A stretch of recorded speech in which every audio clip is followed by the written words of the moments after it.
Hello and welcome to the Burn KC ScorchCast, here to bring you the KC sports news for the week. Tonight we have a fairly short show, not much to go over as we prepare for football season and the run to the postseason for the Royals. So it's kind of the calm before the storm show, if you will. So not a whole lot to go over. We got a little bit of prep work to kind of discuss. But once that season starts, you know I'm going to be talking a lot, have a lot to say. Right now, though, there's not much. I mean, not much that hasn't already been said, I guess. So I don't think I've mentioned this, but I got new glasses, if you can see that, and I got a, hopefully the screen's not glitching out, I can't see it right now, but I got a new background too, so that's pretty cool. I enjoy that a lot, frankly. And yeah, shout out to Canva for being a great tool to make my logo. Gonna shine it up a little bit, probably, along with my website as well. Those changes are coming fairly soon, I hope. And just, yeah, overall, just kind of tidying things up so that we can look good for the season. But other than, what I said with the Chiefs and the Royals, not much else to go over. We do have some fantasy football news that I will discuss at the end here. But other than that, like I said, should be a short show with a very long intro. So let's get into it. Strap in, sit tight, enjoy the show. I hope you do. I know I will. All right, let's get started as we basically always do with college football. Week 0 is officially upon us. This coming Saturday, the first college football of the 2024-2025 season will be played. We're back, folks. It's great. It's a great time. I'm going to be writing a ton. It's going to be fun. Love doing it. And it just another season, second season with college football dogs, and ready to get strapped in. So it's going to be an exciting time. Though no local teams are playing, there will be college football this weekend. So that's exciting. Get excited. Like I said. This also being said, though, next week is when the real fun begins, as the 3 local teams will be playing their first contests against FCS foes. Kansas State will be playing the UT Martin Eagles? Yeah, Eagles. Eagles? I can't remember. KU played them a couple years ago. They beat the snot out of them. I expect Kansas State to do the same. I think we will see what kind of depth that Kansas State defense will have for sure. And then maybe a little bit of that Kansas State offense. We might get to see that second string UConn transfer, that whose name I forget. But we'll see Kansas State's depth with that one. Same with Kansas when they welcome the Lindenwood Lions to Children's Mercy Park. If you don't already know, Kansas is playing their games at Children's Mercy Park and at Arrowhead Stadium. And you would know that if you paid attention to anything that I've said. I sincerely hope that you've paid attention to what I've said and just consume my material. But if you are a new listener and haven't been keeping up with sports news, that's kind of what the Jayhawks are doing this year. They're going to Children's Mercy Park for their non-conference games and then to Arrowhead for their conference games because they're getting a new stadium next year, and that new stadium is coming along nicely. We have talked at length about this new stadium and all the fun political stuff that it entails regarding tax dollars and just all the fun things when it comes to building a new stadium, even for a college town. So, yeah, back to the game though. Uh, Kansas will. Lindenwood got moved up to Division One FCS football like 2 years ago, and they're still not spectacular. So I fully expect Kansas to again give them a good weapon, and we'll see the depth of Kansas too. We'll probably get to see freshman quarterback Isaiah Marshall show his stuff for the first time. That'll be exciting. I've heard great things about him in camp, and we'll also get to see the two freshman DNs, Dak Brinkley and DJ Warner, strut their stuff. So should be a good one. I'm intrigued to see how that goes. And then finally, Missouri is going to be playing Murray State, the Racers out of Murray State. They're from Kentucky, I believe. I believe Missouri, or excuse me, Murray State's in Kentucky. So again, these games will hopefully, barring any catastrophe, these games will hopefully be tune-ups for each team as they enter the 2024 season. All three teams are going to be really good this year. I don't expect anybody to have any trouble with any of these games. Next weekend, maybe a different story. I know Kansas has Illinois. They're going to Illinois, which could pose an issue. I honestly can't put my finger on how good Illinois is this season. They did give us, or they did us, the Jayhawks, um, a little bit of trouble last season. Uh, KU put up like 28 on them in the first half and then just kind of coasted to a win. I don't expect them to do that this time around, considering they're going to Champaign. Illinois, I believe, returns quite a bit of their roster, so it should be more or less the same kind of contest. Only a little bit closer, probably. So Kansas just has to prepare for that. Mizzou, I think, has like Middle Tennessee State or someone. Um, it's always these SEC schools that are scheduling non-conference cupcakes, I swear. And then Kansas State has Tulane. So Tulane could be an issue. Tulane's been very, very good in the past. Tulane almost beat Kansas State a couple years ago. Um, they'll be good. So that those week one, week two matchups, it takes a jump from week one to week two. So hopefully the teams will be prepared. With all teams having a true shot at the college football playoff, this is going to be a very exciting year. I'm super, super jazzed to be covering the Big 12 squads this season, and it's going to be fun. It's going to be real fun. So, prepping for that. But there's another football team, a professional football team, that will also be making their regular season debut here very, very soon. All right. The team that I was talking about, by the way, in the last clip, if you didn't already get it, was the Kansas City Chiefs. The Chiefs just wrapped up training camp with their third and final preseason game coming this weekend against Caleb Williams and the Chicago Bears.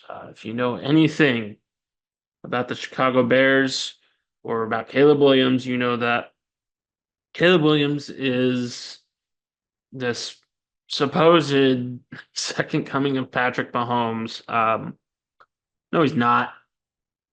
No, he's not. Please pay attention to all the stats, not just highlights. And remember that it's preseason. Caleb Williams is going up against second, third team guys. Um, he still plays for the Bears too.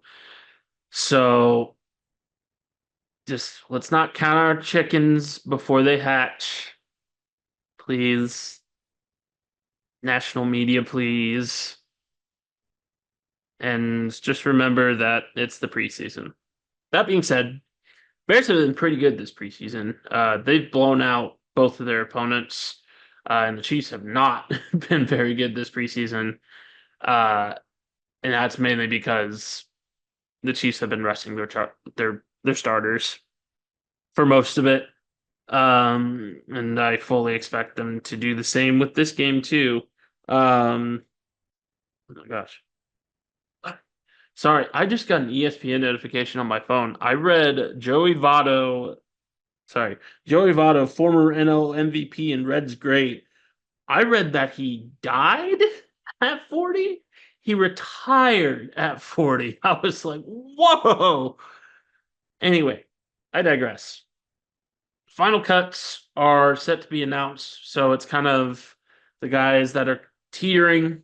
It's their last shot to make the roster, and the Chiefs definitely have some tough decisions to make this year. One of those decisions is, do they bring on a third QB? Olakun looked really, really good at that third string spot. Obviously, it's going to be Mahomes and Wentz for 1 and 2. Wentz is the obvious QB2, but Olakun looked really good too.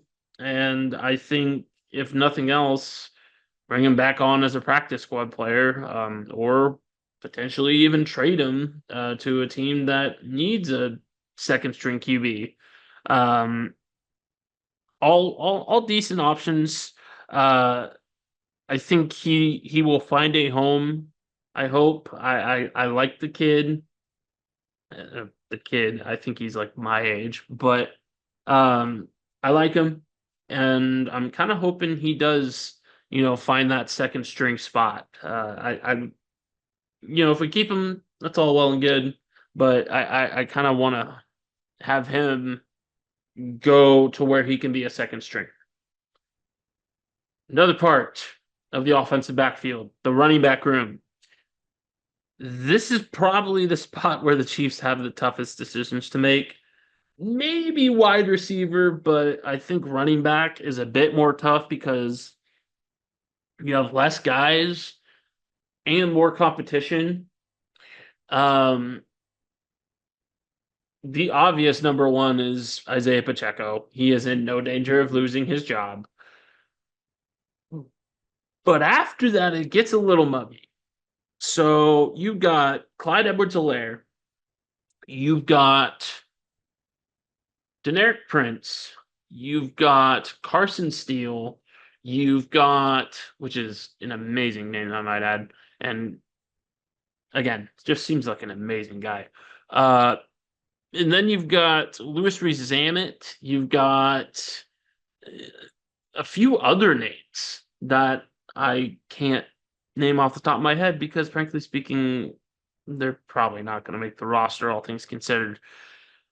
But you got these guys, and it's a lot of competition. Just because I don't remember their names doesn't mean that they haven't played at least decently throughout this preseason. Clyde Edwards-Helaire is in danger of losing his job. I'll be fully upfront.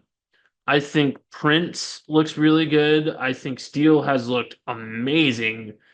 And I just don't really see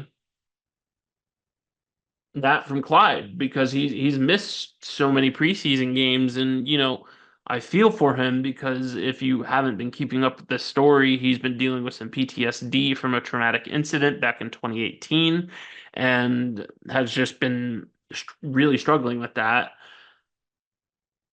And again, I really feel for him, but Unfortunately, the NFL is a tough business, and it's a business where money and talent rule everything. And if you don't show up, you risk you risk that. You risk losing that.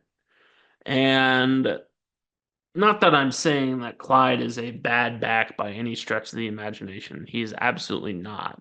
Um, and I think the Chiefs do keep him, but is he going to be the second stringer? I don't think so. I think he may have lost that to Steele because Steele is a better power back.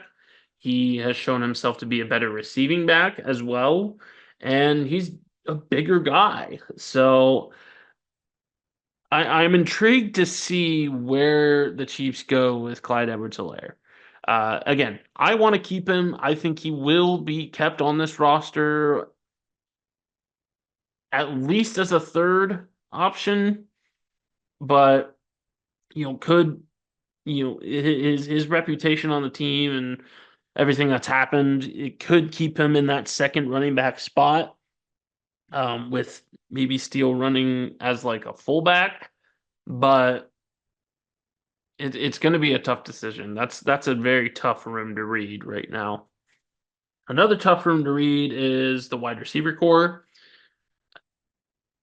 I think Hollywood, Rushy, and Worthy are the top three.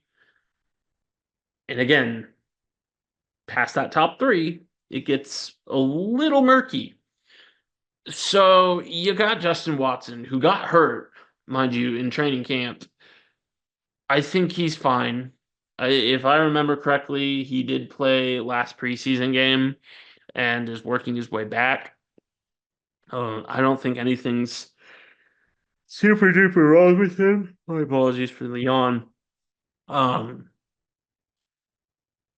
but then you got 4, 5, and 6, which the Chiefs could keep 6 wide receivers on this roster. Justin Ross has looked really good. Water is wet. Justin Ross looks good in preseason. That's a given. Then you got a few other names. Phillip Brooks has looked decent. Nico Remigio. We'll go back to him, actually. We'll go back to Nico. And a few others. Montreal Washington has looked all right. Who hasn't looked all right, though, is Kadarius Toney. Kadarius Toney has not impressed, to be frank, at running back or at wide receiver. And I fully think he is off this Chiefs roster by this past preseason game, unless he has just an absolutely otherworldly effort.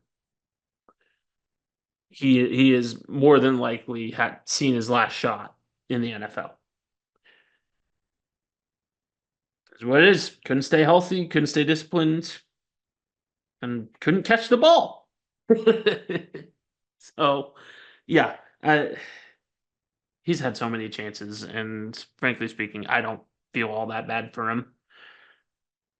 Going back, though, to Nico Remigio. Part of what can get you on a final 53-man roster is how good you are at special teams. We saw it with Marcus Kemp. We saw it with Jody Fortson. And we're seeing it with Nico Remigio now. Nico Remigio is a great returner. He's very quick. He can catch the ball. Dave Tobe really, really likes him and was quoted as saying he would pound the table for Remigio to make the 53-man roster. I think Remigio takes that final wide receiver spot and could even it could even get over Ross and maybe even Watson, just given the fact that he's been injured. Now, that being said, I think he's mainly going to be a special teams guy, so I don't think it's necessarily a worry. And another guy that we got to talk about is Lewis Reese Sammet. He's looked decent. He hasn't impressed per se. He hasn't had like a Jared Hayne type of preseason run, which is concerning for him making the roster. Um, we'll see. I mean, that would be cool. I think he's a utility player, if nothing else, but should he make the roster? Probably not. If we're being fully, and I would love for him to. I think he has a lot of potential, especially with these new kickoff rules. But Remigio looks really, really good, and I think if they're going to choose one of those guys, if they have to choose between those guys, it's going to be Remigio. So offense has a lot of moving parts. Defense, not as much. The one question that I have defensively is the linebacking core. Curtis Jacobs, the undrafted free agent out of Penn State, has looked like an absolute world beater. I think he supersedes Cole Christensen and will be a part of, again, that special teams group. But I think the starting linebacker positions are business as usual. Jack Cochran has really, really impressed. I think he gets a little bit of playing time. And then other than that, there's a couple other guys that could definitely work their way in to that starting rotation. So be on the lookout for that. Other than that, though, the Chiefs look like the Chiefs, and we'll see them week 1 uh, here in just a couple of weeks. Like I said, football season is this close. It's this close. And we'll have more football news as we get along with the show. Stay tuned.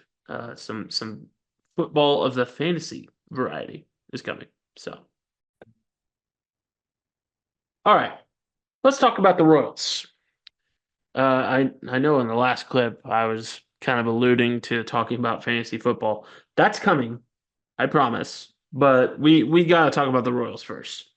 Get the big kahunas out of the way. The AL wild card race is heating up like a lot. Like it is airtight. With the Royals now being tied with the Twins for that second wild card spot and second place in the AL Central. They are also, both of them, are just 3.5 games back from Cleveland. AL Central is going to be a photo finish this season. Royals are also 3 games ahead of the Red Sox. They got some work to do. And the offense has been playing great. It's been consistent. It's been very, very good. Bobby Witt Jr. is on a tear, unlike we have ever seen from a Royal, including George Brett. And it's been amazing to see.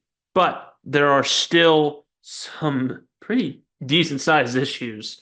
One of those, Royals got to figure out who they want to relieve. There are 3 Royals relievers that have an ERA over 5. For those that don't know baseball, which you probably don't care about this in the first place if you don't know this statistic, but it's called earned run average. Angel Zerpa, 8.38 ERA. That means in his time pitching, he earns an average of 8.38 runs. Having a high ERA is not good, I might add. And that's pretty darn high. Next lowest is James MacArthur, who was, if you don't remember, our closer for a while, which, luckily we got Lucas Ursig. That was an amazing pickup. He's been on a tear since coming with us, and we don't really have to shell out a new contract for him anytime soon either, because he's got guaranteed money from the A's, which, they're dumpster fire, aren't they? Um, my apologies to the city of Las Vegas. Uh, James MacArthur has a 7.15 ERA, though. That is also not very good. That is a former closer having a 7.15 ERA. That is horrible. And then Will Smith, not the actor, the pitcher, Will Smith, has a 6.52 ERA. Royals have to get those numbers down. They have to find a consistent reliever or a consistent group of relievers to lead this team into the postseason. Otherwise, they're getting knocked out in the wild card round. And, judging just by the general consensus of the MLB crowd, a lot of people are calling this Royals team pretenders because they can't beat good teams and because they have inconsistent relievers. The reason the Royals won in 2015 was not just because they had a very consistent offense, an offense that could score runs, an offense that got hot at the right time, and an offense that just like wouldn't go away. They also had, if you remember correctly, a all-star pitching roster, including relievers. I don't know if you remember the acronym HDH or not. Royals don't have that this year. The Royals do not have that luxury. They've got great starters. They've got Lugo, they got Singer, they've got they got Reagans, and even Lorenzen looks halfway decent so far. He's had a couple bad games, but I mean, he's looked all right. He's looked better than the relievers. And then you got Ursig too, who is proving to be our closer. But the relievers need work, and they need work bad. And I know it's real late in the season, and like getting it figured out maybe a lost cause at this point. It may just be something the Royals have to work around, but the relievers need work. They do. It's gotten to a point where it's like if they don't get work now and if they don't get improvement now, this is going to be a real bad run because the Royals, like I said before, have a very tough schedule ahead. It's like 80 to 90% teams with winning records, which if you've seen what the Royals can do against teams with winning records, it's not all that great. Teams above 500 kind of know the Royals well, and that does not bode well, but we'll see what happens. Uh, Baseball is all about streaks. Baseball is all about getting hot at the right time, and the Royals could absolutely get hot again with this schedule, even, and they might need it because yeah, they've built up a little bit of cushion on the Red Sox, but the Red Sox could, number one, easily gain on them, and number two, I think the Royals would rather be in charge of the AL Central than be barely clinging on to a wild card spot. So maybe win some games. Um, and then, oh my gosh. So we have to talk about what Garrett Hampson was doing in center field last night. I don't know if you've seen highlights. Obviously, you can't really watch the Royals on TV anymore, which is probably why there was only 15K at a pretty important. So the Royals swept the Reds, and it was the game sweeping game or the series sweeping game. There were only 15K people in the stands on a really nice night, and your team's a playoff contender. The Padres had 40K in the stands for essentially the exact same game. San Diego has a comparable population to Kansas City. Put butts in seats, please. I get it. You can't watch TV, which is a huge part as to why the Royals don't get butts in seats. Except, but yeah, I thought you had a big. Sorry, but 15K is inexcusable. This is not the Royals teams of old. Let's put butts in seats, please. And by this time, you should know that the Royals are contenders, even if you aren't able to watch them on TV. That being said, we have to change that. I digress, though. What was Garrett Hampson doing out in center field? The man can't field. The man can't hit. The man completely screwed up the second game against the Angels. And if I see him out in center field tonight, I might have an aneurysm because wow, that was a bad effort at center field. And I know the Royals have better options there. What what are we doing? We got a super tough schedule ahead, and you're experimenting with Garrett Hampson out in center field. Come on. Royals have to figure out an outfield too. So that's another thing. Royals had a really good outfield in 2015 as well. So it's kind of just opposite day in terms of 2015 Royals. Maybe it'll work out. Who knows? Maybe we don't have to improve anything, and the Royals will just get hot, and just rinse their way through the playoffs like they did in 2015. Who knows? I would rather figure those things out though. In brighter news, the Royals are in the wild card race in August. It's the first time we've been able to say that since 2015. They mostly have home series games on the docket from here on out, so they'll mostly be at home, which is nice. They're way better at home than they are away. And finally, local rugby legend Tim Klumpers, coach of the St. Thomas Aquinas Saints, former USA Rugby Eagle, and former Kansas City Blue, Tim Klumpers, is throwing out the first pitch tonight at the Royals Angels game. I want to congratulate Coach Klumpers, Klump as he is lovingly called, on getting to do that. That is an amazing experience, I'm sure, and it couldn't have gone to a better guy because this man is probably the biggest proponent of Kansas City rugby out of anybody in the area. I mean, he is an absolute legend around these parts in the rugby world, and just a stand-up guy with a ton to show for his resume. I mean, just an amazing dude that would give you the shirt off his back. So, um, congrats to Coach Tim. Congrats to Clump. Have a lot of fun tonight. I hope it's an amazing experience. Let's go ahead and wrap this up, though. Speaking of rugby, we got a little bit to talk about regarding that in the minor news. So stay tuned. All right. I said I was going to talk about rugby. Let's talk about rugby.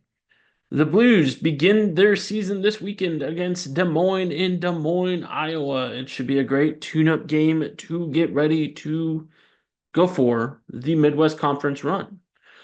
Kansas, Kansas State, and Missouri rugby also get their season started with fall camps in full swing. I've been seeing a lot of good video from both Kansas and Kansas State. Haven't seen much from Missouri, but Kansas and Kansas State are putting some good social media content out. Shout out to Weston Loader and Griff Hastings, my two good buddies that Weston coaches Kansas State, and then Griff is the social media manager for KU and puts out some really good content and some really good photos as well. So go check out his stuff. It's on Facebook, and I can definitely give you the link if you're feeling it. But he's a very good photographer. So definitely go check his stuff out. Soccer wise, The teams have officially returned from their Olympic break with matchups this weekend. Sporting takes on Orlando at 7:30 Saturday, and the Current play on Sunday against the Washington Spirit at noon. Both should be good games. We've talked at length as to what position each team is in right now. Obviously, the Current are in a much better position than Sporting is, but Sporting still has time to turn it around. Question is, do they want to? And I think a lot of people are kind of in the Fire Vermees camp as of recent. I have no opinion because I really don't know what the solution is for Sporting because it's not really. I don't know. I don't know. I've just never like what is a good solution for a soccer team that's struggling? Because it really feels like there's a lot of teams that just kind of throw something at a wall and see if it sticks.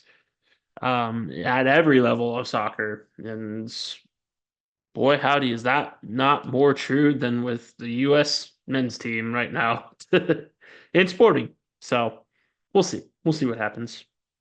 That's our show, though. Don't forget to keep watch on the website for those changes. I'm in the process of kind of planning that out. Should be coming any day now, I hope. It's just once I get the free time to fiddle with those mechanics. But what is for sure coming is fantasy football. This coming week, we will be opening that up. So stay tuned for details regarding that. That is the Burn Casey ScorchCast, though. This has been the Burn Casey ScorchCast. I have been Alex Blackburn, signing off.